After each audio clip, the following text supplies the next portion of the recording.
بسم اللہ الرحمن الرحیم نحمدہ ونصلی ونسلم علی رسولہ النبی الکریم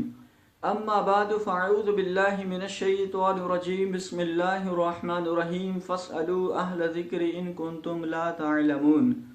نماز کے متعلق ایک سوال یہ کیا گیا کہ اگر کوئی شخص دوسری رکعت میں بیٹھنے کے بجائے وہ تیسری رکعت کے لیے کھڑا ہو گیا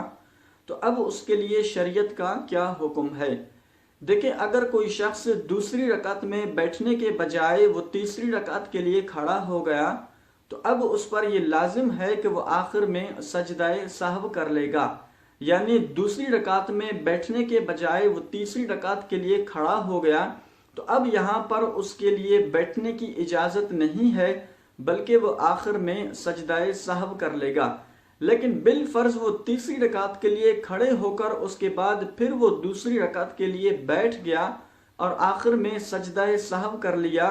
تو اب اس کے لیے اگرچہ یہاں پر دوسری رکعت کے لیے بیٹھنا یہ غلط تھا، لیکن آخر میں سجدہ سہو کر لیا تو اس سے اس کی نماز ہو جائے گی۔ اسی طرح پر اگر کوئی شخص نماز وتر پڑھ رہا تھا، اب نماز وتر میں چونکہ تیسری رکعت میں سورت کے بعد دعائے قنوت پڑھنی ہوتی ہے، اب سورت ملانے کے بعد فوراً وہ رکوع میں چلا گیا، اس نے دعائے قنوت نہیں پڑھی تو اب رکوع سے اس کے لیے قیام کی طرف لوٹنے کی اجازت نہیں ہوگی،